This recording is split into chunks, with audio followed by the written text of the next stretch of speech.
هذا المقطع، احكوا علي ايش تحكون، احكوا بكيفكم. بعد الوضع ما يتحمل مولانا، الوضع بعد ما يستوجب السكوت. هسه حتى ما لحقت انه اروح البس عمامتي والبس زيي وهالسوالف هاي، قلت لا خليني بحماوتي، خليني بحركتي يعني، وخل اسجل هذا الموضوع، خل انزل لكم هذا المقطع. هسه احنا بايش الساعه؟ الساعه هسه ب 12 وربع، الساعه ب 12 وربع بالليل، اول ايام عيد الفطر المبارك لسنه 1437.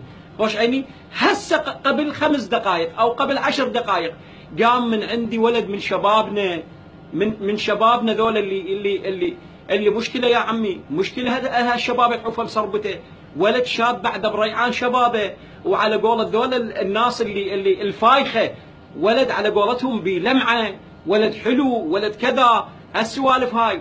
اجاني على اساس اتوسط له يم واحد مستغله جنسيا، ومنطيه 750,000 دينار، وجاي يهدد عائلته، وجاي يهدده هو، يهدده انه عنده سياره يشتغل على باب الله انه ياخذها من عنده.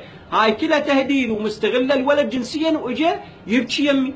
انا بعد شو اسوي؟ اتصلت بذاك واخذت من عنده مهله، ونزل له قسم من مو 700 950، نزل له 450، قال له 500 باكر الصبح لازم اجيبهن.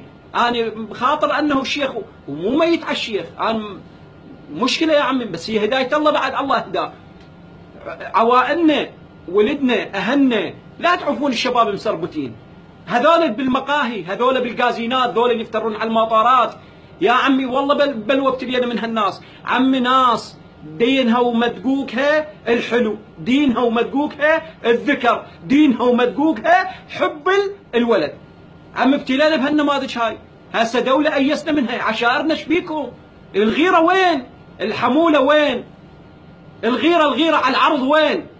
كان العرض بس المرة من تطلع نخبصها خبص، بس المرة من تزني لازم تنذبح، ولازم فصل 90 مليون. شبيها هاي ولدنا؟